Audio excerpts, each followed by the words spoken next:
Я люблю самодеятельность. Вот мои коллеги, академические музыканты, с настороженностью относятся, даже в каком-то фильме было же, да, я не люблю самодеятельность. А я самодеятельность очень люблю. Я специальный проект, по сути, я его и придумал-то для того, чтобы вдохнуть немножко жизнь в академическую вот эту рутину. Понимаете, потому что человек бронзовеет мгновенно. Даже такой вот, ну, как артист хора, да, что ему бронзоветь-то, в общем-то, еще нечего. Но я замечаю, что вот 2 успешных концерта, и у него уже становится такая, знаете, ленивая такая, в общем-то, уже такое отношение. Знаете, и тут приходят на смену вот такие нешуганные, неструганные, и которые стрекачат и задают, знаешь, подчас. Здравствуйте, дорогие друзья! В эфире кулинарное шоу «Секреты татарской кухни». И сегодня с нами готовит художественный руководитель Государственного хора Республики Татарстан Миляуша Таминдарова. Встречаем! Исян миссис Миляуша, здравствуйте! Товарищи. Здрасте, здрасте. Я счастлив вновь видеть вас в нашей программе. Напоминаю нашим зрителям, что в первый свой визит Миляуша готовила нам рыбный бялеш, балык бялеша. И в этот раз я не наблюдаю ни рыбы, ни мяса, но, правда, чуть-чуть фарша. Бывали времена, знаешь, бывали время собирать камни. Уже все бялеши съедены, все калории набраны. И давайте мы будем становиться апологетами здорового образа жизни. Миляуша Таминдарова – художественный руководитель и дирижер Государственного камерного хора Республики Татарстан. Родилась в Казани, окончила Казанскую государственную консерваторию, а в 1990 году – ассистентуру при Казанской консерватории. С этого времени преподает на кафедре хорового дирижирования. С 1994 года руководила хором и заведовала отделением хорового дирижирования в Казанском музыкальном училище. В 1997 она организовала и возглавила хор оперной студии при консерватории. А в 2007 году Миляуше Таминдаровой было присвоено звание «Заслуженный деятель искусств Республики Татарстан». В том же году она возглавила Государственный камерный хор нашей республики. Ну что ж, я думаю, мы бодро и весело сегодня будем готовить вместе с Миляушой. Итак, мы начинаем. Какое первое блюдо? Ну, я думаю, стоит начать с основного блюда. Сейчас у нас многие барышни очень сильно увлекаются диетой Дюкана. И я такой свой кавер-версию дюкановских котлеток. А можно назвать их по-другому. Зачем? Дюкан – это скучно. Все любят пирожки. Моя дочь обожает пирожки с луком, с яйцами. Ну, давайте классика. Из куриного фарша пирожки с луком, с яйцами. Естественно. И ближе к нам татарам, кстати. Прелесть. Ура, товарищи. Я даю вам задание, я так понимаю. Мне нужно, как для пирожков с луком, яйцами, зеленый лук. Так. Яйцо почистить. Ну, давайте я тоже что-то буду. И могу вообще-то и я шинковать очень люблю. Давайте вместе тогда делать это. Миляуша, вот, конечно, первый вопрос, который сразу напрашивается. Что было причиной вот перехода все-таки на правильное питание? Вы посмотрите, вот вы пришли через несколько лет, да, а я как вот был, баттер малый так и остался, да, вот я пока никак не могу на фитнес-меню перейти, да и нельзя на самом деле мне, да? Ну, на самом деле я тоже уже, знаешь, далеко ушла от своего такого эталонного результата, потому что самое трудное в здоровом образе жизни – это найти тот баланс между ощущением счастья в жизни.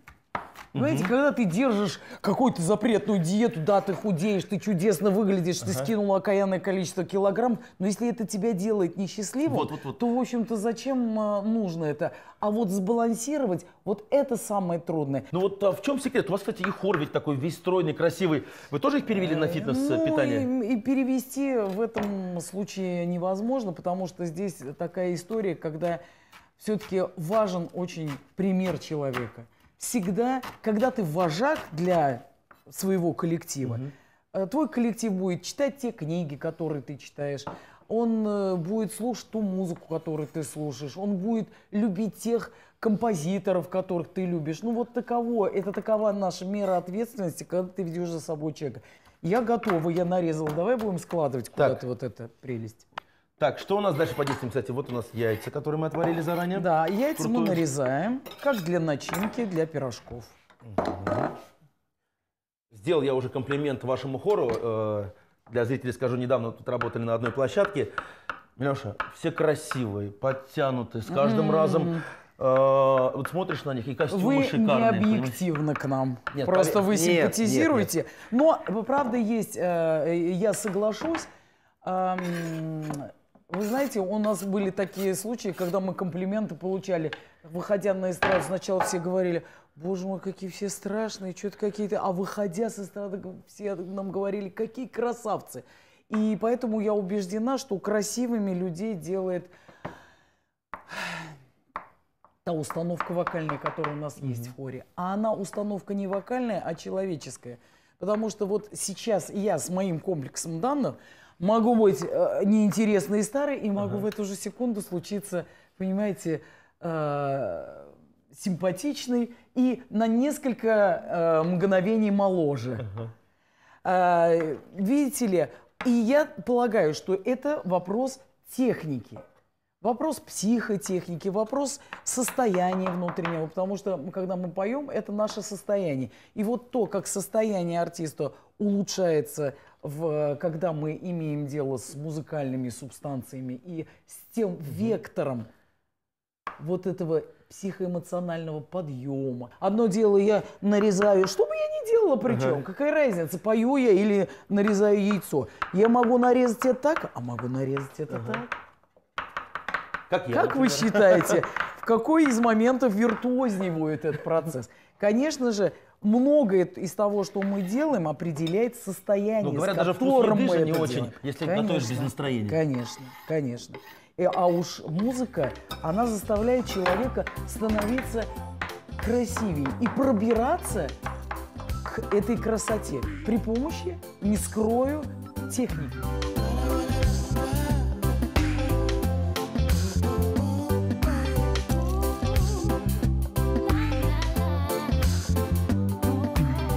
Начинка у нас готова, готова. да. Давай мы чуть присолим ее. Чуть-чуть, да? Да. Так, И сейчас мне нужна пищевая пленка. так, пожалуйста. Как главный инструмент формирования наших с тобой пирожков А вот мясных. главный инструмент формирования все-таки государственного камерного хора в чем? Вот теперь вы 11 лет руководите, да? Насколько изменился, кстати, и состав хора? Увеличился, уменьшился? Вы знаете, состав меняется все время. Сначала я драматично относилась к этому, рыдала и плакала. Ой, я сейчас так радуюсь, потому что все время приходят новые люди, а значит, приходят новые песни, а значит, приходят новые суммы резонаторов. Значит, приходит новый репертуар, новые повороты в моих поисках, новые проекты. Чудесно. Вот у меня собралось, например, уникальное какое-то собрание. Вот 7 теноров у меня, и все тенора один другого краше. Понимаете, солисты, которым можно откуда сегодня ты споешь, завтра ты, завтра. Я очень люблю, что у меня коллектив трансформер. Я их собираю, знаете, как этажерку. Здесь женское трио, здесь квартет, здесь мы собрались малым составом, здесь барочную музыку, девочки, 6 человек споете барочную музыку. Понимаете, и это дает возможности, ну, быть полистилистичными и иметь возможность спеть все, что угодно. Ну, значит, во-первых, начнем с того, что мы давай посолим, все-таки приготовим фарш, а то я, знаешь, долго буду по тебе про хор рассказывать. Да, так. И мы Еще? останемся голодными. Еще? Чуть-чуть. Достаточно, Достаточно? мне кажется. Так, перчик. Перчик. Чуть-чуть. Кстати, у нас фарш тоже фитнес из курицы. Так. Обязательно. Значит, мы сформировали, посолили и выкладываем на пищевую пленку. Пищевая пленка, она дает возможность не касаться руками ни фарша, ничего. Она дает возможность сформировать нашу котлетку. Вот так вот чуть-чуть ее прижать. Очень... И теперь ты формируешь при помощи вот этой вот, ее вот так собираешь. Вот такой вот, видите, дорогие друзья, как вот сейчас модно так говорить, Миляша, собираешь. лайфхак. И, кстати... И все. И у тебя котлетка твоя сформирована. Ты можешь... Я вот какие-то вещи люблю Можно я попробую мелко, сделать? а какие-то вещи люблю крупно. Мне кажется, что вот, ну, можно вот эти котлетки сделать как крупными, так и мелкими. А потом ты это берешь, сформированное. Так, наш противень. Да. Желательно бы смазать его чуть-чуть, чтобы... Маслицем? Ну, чуть-чуть, прям буквально припудрить. И ты вот так это все Раз так. Опа, Формируешь, котлетка готова. Котлетка готова. Мало того, ты страшно экономный, потому что ты раскладываешь опять эту пленочку и опять на ней формируешь. Миляша, в прошлой программе, когда мы с вами встречались, вы рассказали всю свою биографию, все свои секреты, но тему ваших детей мы не затронули. Плохо помню это. Расскажите, пожалуйста, про вашу семью, про детей. Чем они заняты, какие они талантливые, что они взяли от мамы хорошего. Мне кажется, у меня очень хорошие дети, они оправдали мои надежды. Во всяком случае, я благодарю Всевышнего все время за то, что у меня именно такие дети. Старший сын у меня музыкант, он очень хороший барабанщик, очень славный человек и с хорошим вкусом, который помогает маме. Я иногда на проектах, на которые я его приглашаю регулярно, все время радуюсь и говорю, надо же, какое счастье, что я сама себе такого барабанщика родила. Ну, он в прославленных во всяких участвовал проектах, и Guru Groove Foundation, и у Билана играл, и у Панайотова, и у Чумакова, и у кого только не играл. Он сейчас живет, к счастью, в Казани, сделал меня бабушкой, чем я очень горжусь. Поздравляю! Да, за это время я бабушкой стала. Вот у меня новости-то. Вот. И младшая моя дочка в Канаде учится сейчас. Ее я музыке сознательно не учила. Она сама пошла, музыкальная школа бесславно отходила и потом скрылась из нее в неизвестном направлении. Но сейчас она сидит и по самоучителю в интернете учит времена года Чайковского. То есть все-таки в душе это есть у нее? Нет, вы представляете, без моей помощи я просто обалдела. То есть без музыкальной школы, чтобы человек, и она мне прям сыграла. Вы знаете, нашу программу через интернет можно посмотреть и в Канаде. Да. Вот скажите, Конечно. хотите, чтобы она все-таки вернулась в Казань жить? Или Нет, она не успела еще уехать, пусть учится, а я еще и месяц назад только отправила. Передаем привет. Привет тебе, Казан, учись, успешный будь.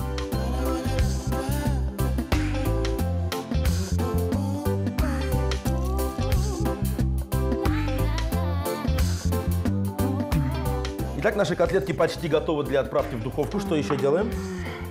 Вот не устраивает меня, конечно, эстетика, но мы сейчас всю эту красоту припудрим. Остаток из безотходное производство, что мне Вот нравится особенно, понимаешь? Полить Лепота. можно сметанкой. Прям поливай красиво так. Вот, сделай снежиночки. Обильно так. Да, вот молодец. Хороший рецепт. Люблю фитнес-меню. Ну, я бы вот так сильно не классифицировал, Да. что фитнес-меню. Еще раз повторяю, что сейчас надо научиться не просто снижать вес, а надо научиться жить в этом. Итак, а мы сегодня настроились готовить с хорошим настроением блюдо, которое называется... Пирожки без муки. И без теста. Отправляем в духовку. Так. Ну а пока первое блюдо у нас готовится, небольшая рекламная пауза на канале ТНВ, после которой мы продолжим. Оставайтесь с нами. Куриные котлеты с начинкой из лука и яиц. Куриный фарш приправили солью, перцем и хорошенько перемешали. Для начинки нарезанный зеленый лук смешали с мелко порубленными куриными яйцами. На кусочек пищевой пленки выложили куриный фарш, сверху положили немного подготовленной начинки, края пленки подняли и сформировали круглую котлету. Подготовленные котлеты выложили на смазанный растительным маслом противень, посыпали остатками начинки, полили сметаной и отправили в духовку на 40-50 минут. Дорогие друзья, вы смотрите программу «Секреты татарской кухни». И сегодня мы готовим с очаровательным художественным руководителем государственного хора Республики Татарстан Миляшой Тиминдаровой. Первое блюдо уже в духовочке, но это еще не все. Миляша, продолжаем творить. Да, сейчас мы будем... лавры Джимми Оливера не дают нам покоя. Мы будем готовить овощи. И сейчас мне понадобится ваша мужская такая хватка, потому Я что согласен. овощи надо нарезать. Очень люблю, когда овощи крупно.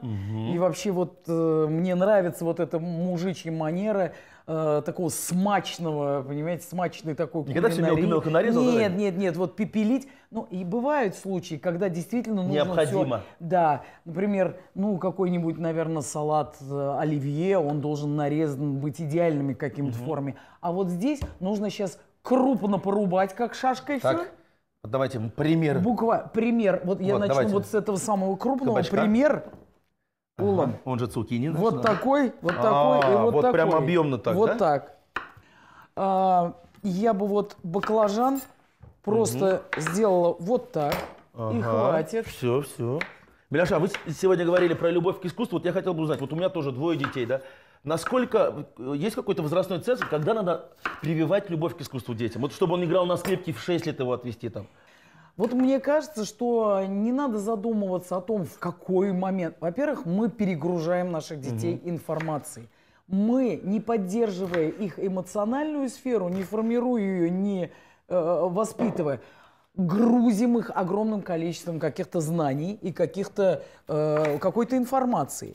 Музыка же дает возможность долго находиться вот в состоянии этой непосредственности. Ну вы согласны, что вот многие дети, они ведь насильно первые года 2-3 ходят Конечно, на занятия? конечно. Их надо просто привести. Пусть они спят на концертах. Я сколько вот вижу, как спит ребенок, он уснул, ему скучно, он пока мы не доросли. Вы не понимаете, что именно в этот момент и начинает формироваться его эстетическая воля. Это будущий слушатель, который потом без музыки не может жить. Мало того, которому в трудный момент жизни придет эта музыка, чтобы спасти, может быть, подчас его в самый неприятный момент какой-то жизненной истории. И когда начинают на моем концерте вопить дети, я только радуюсь. Я понимаю, что это мой потенциальный слушатель или слушатель моего ученика сейчас созревает, понимаете, там в зале. Но моя задача, чтобы, понимаете, ребенок замер. И вот она сейчас, одна удивительно талантливая девушка, сняла документальный фильм. Проект мы готовили с Родзинским симфоническим оркестром моцартовский. И вы знаете, когда последние кадры, как девочка маленькая сидит, и у нее совершенно отрешенное лицо. И все хлопают, она сидит, не хлопает. Ну, вы знаете, это дорогому стоит.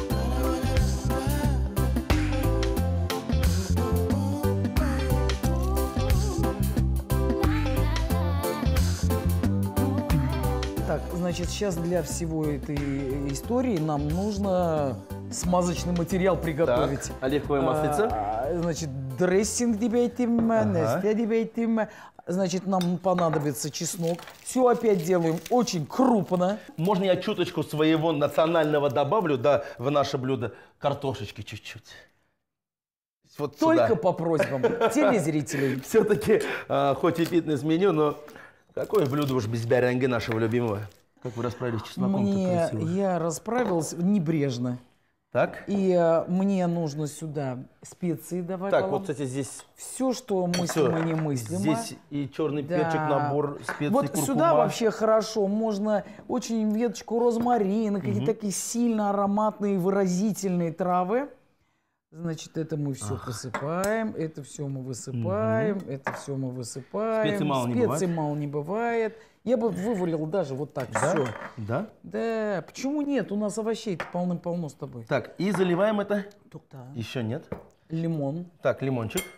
Давай крупную соль ложкой сюда Так. же. И чуть-чуть меда, да. Вот так красиво. Жидкий, люблю жидкий мед, цветочный. Это значит... И оливковое масло. Рахатэнь-да-да-не. Так, все? Все, хорош. Достаточно. В данном Да. случае Вот маринад такое решает. ароматное масло, в которое не повредит ни одна трава. Все, что возможно вообще, это только украсит блюдо. Давай мы, знаешь, сделаем. Здесь мешать неудобно. Здесь, конечно, тазик бы покрупнее. Побольше. Ну, давай мы выложим все, и я Так, прям там на противень. на противне все это мы с тобой помешаем. Так. Вот, Ой, какие ничего краски-то, страшного. а? Конечно, Какие это краски. очень живописно. И вот все это надо буквально постирать в этом дрессинге. Ну что ж, отправляем наши... И моем руки. Красиво. По-моему, тоже. Итак, сколько они запекаются в среднем по времени? Будем смотреть по мере Ну, минимум, я думаю, румяности. 40 минут Ты точно. знаешь, это надо на сильный огонь. Я вот даже дома на конвекцию как-то, чтобы это припеклось вот так, понимаешь, чтобы основной какой-то колер такой. Открываем нашу Давай, духовочку. Бисмилляхи-рахмани-рахим. Бисмилляхи-рахмани-рахим. Опа. Запеченные овощи. Из чеснока, соли, перца, паприки, сушеного базилика, сока лимона, меда и оливкового масла сделали маринад.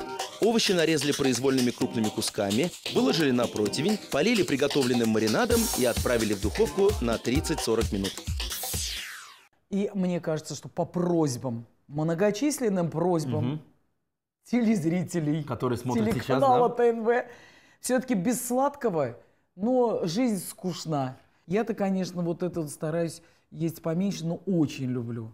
Хорошо. Поэтому ну, давай Рассказывайте. какую-то версию вот таких более-менее полезных конфет и более-менее полезного десерта мы сделаем. Итак, мы делаем конфеты: грецкий орех, кокосовая стружка, Да, изюм. все сухофрукты. Мне кажется, сюда и Сухофрукты. инжир мог бы быть уместен, и, может быть, финик. Миляша, мы сегодня много поговорили про хоррор, про вашу даже личную жизнь. Хотелось бы поговорить про самодеятельность и конкретно вот про конкурс, если не ошибаюсь, театр песни. Расскажите, пожалуйста, кто все это вот придумал и как это прошло? Я люблю самодеятельность. Вот мои коллеги, академические музыканты, с настороженностью относятся, даже в каком-то фильме было же, да, я не люблю самодеятельность.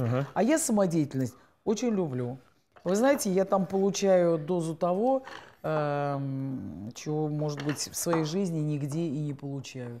А видно вот зрителю, который смотрит, например, те же выступления профессионалов и вот самодеятельность? Вы Может он знаете, различить? Я специальный проект. По сути, я его и придумал-то для того, чтобы вдохнуть немножко жизнь в академическую вот эту рутину.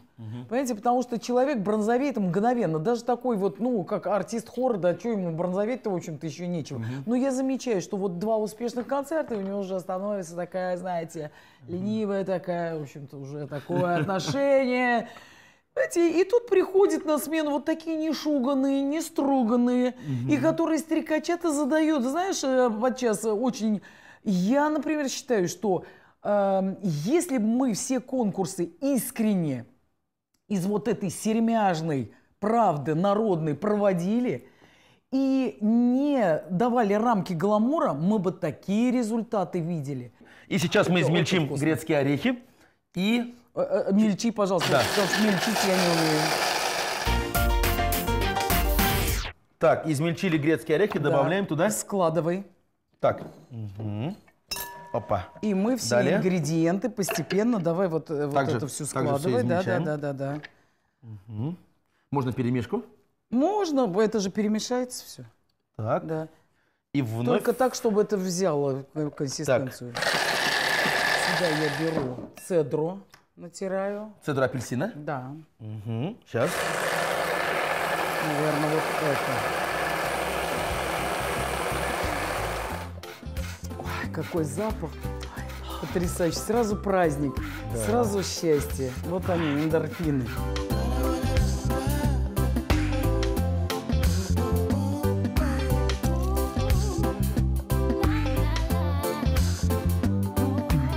Мы все добавили сюда. Я даже полагаю, что мед надо очень экономно, потому что, в принципе, это все сладкое. сладкое уже. Чуть-чуть, Азгина, Балам, не ага. надо, да, не будем все-таки мы так уж сильно приторными делать это все. И сейчас мы опять мой лайфхак. Давай, Так. доставай пленку. Пленочку. Да. Мы, значит, сформируем опять Конфетки. конфетки. Здесь размер уже конфеты зависит лично от каждого. Да, кто какие любит. Кокосовую стружку вываливаем все это. Рахатляна. Опс. Вот такая красивая конфеточка у нас получилась. И самое главное, не забудьте отправить конфеты в холодильник. Для того, чтобы они просто немного Подсобрались. подсобрались. Ну что ж, мы сейчас доделываем все наши конфеты, накрываем на стол и пробуем все наши блюда. Конфеты из сухофруктов. Грецкие орехи, курагу, чернослив и изюм измельчили при помощи блендера. Добавили цедру апельсина, мед и хорошенько перемешали. Из получившейся массы скатали шарики, обваляли в кокосовой стружке и поставили охлаждаться.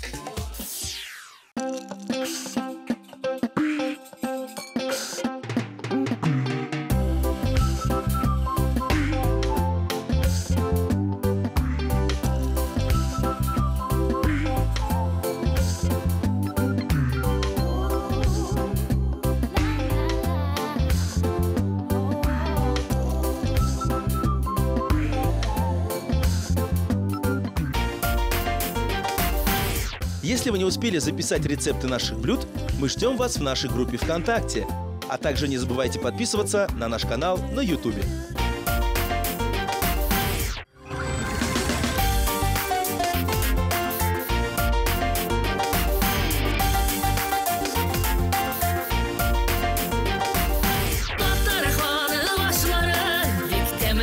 Fayda